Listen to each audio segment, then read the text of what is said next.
Karl Marx మహాశయుడు ఏమన్నాడు ఆయన? ప్రపంచ కార్మికులారా ఏకం కండి అన్నాడు ఆయన. అదే భారతరత్న అంబేద్కర్ గారు కూడా బోధించు, సమీకరించు, పోరాడు అన్నాడు ఆయన. అంటే వీళ్ళిద్దరు మహానీయులు చెప్పినటువంటి మాటలు ఎవరి కోసం?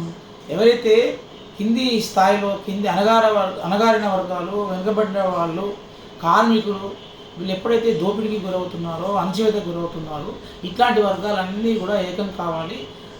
దోపిడీ చేస్తున్న వర్గాలను, ఆ రాజ్యాధికారంలో ఉన్న వర్గాలను కూల్చివేయాలనే నినాదాన్ని వీళ్ళు బహుజనుల కోసం ప్రపంచవ్యాప్తంగా ఇచ్చే ప్రయత్నం చేశారు. దానికి అనేక చైతన్యం వచ్చింది.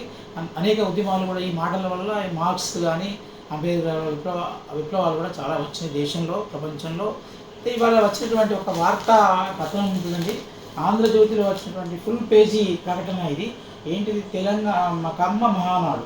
ఈ మహానాడు సందర్భంగా తమిళనాడులో ఒక ప్రాంతంలో జరుగుతుందట. ఈ యొక్క ప్రకటన సారాంశం ప్రకారంగా వీళ్ళు ఏం చెప్తున్నారు?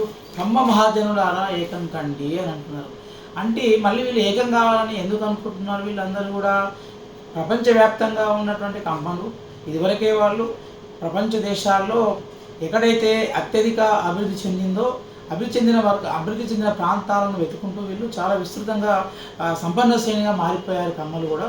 ఒకప్పుడు వీళ్ళు కూడా శూద్రులే, ఒకప్పుడు వీళ్ళు కూడా అణగారిన వర్గాలే. కానీ వీళ్ళందరూ కూడా ఇవాళ ప్రపంచవ్యాప్తంగా అయిన తర్వాత ఈ ప్రపంచాన్ని ఏలే శక్తి, ప్రపంచంలో వ్యాపారాలను అన్నిటిని నిర్వహించే శక్తి మనకే ఉంది, అధికారం మనమే చేయించాలి అంటే ఒకప్పటి హిట్లర్ ఏ విధంగా అయితే చెప్పాడో ఈ యొక్క ప్రపంచాన్ని పరిపాలించే శక్తి హిట్లర్ తమకే ఉందని ఎట్లా అనుకున్నాడో, ఇంగ్లీష్ వాళ్ళు ఏ విధంగా అయితే ప్రపంచం మొత్తాన్ని తమ గుప్పిట్లో పెంచుకొని మేమే పాలకులం, మేమే మొత్తం అని భావించారో అదే విధమైనటువంటి ఆలోచన ద్వారా ఇవల్ల కమ్మ మహాజన సమావేశం సందర్భంగా మనకు వినపడుతున్నది.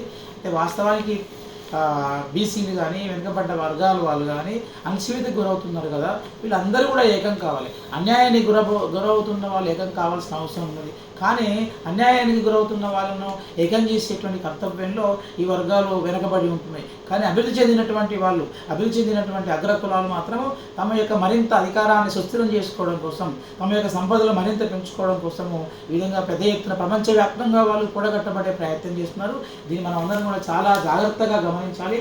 కింది కులాల వాళ్ళు, కింది వర్గాల వాళ్ళు, ముఖ్యంగా కార్మికులు ఈ యొక్క మార్క్స్ యొక్క, అంబేద్కర్ యొక్క స్ఫూర్తిని కూడా వీళ్ళు కొంత తీసుకున్నట్టుగా మనకు కనబడుతుంది. ఎందుకంటే వాళ్ళ యొక్క చెప్పినటువంటి మాటలను ప్రపంచ కార్మికులారా ఏకం కండి అని మార్క్స్ చెప్తే, ప్రపంచ కమ్మ మహాజనులారా ఏకం కండి అని వల్ల కమ్మ వాళ్ళు చెప్తున్నారు.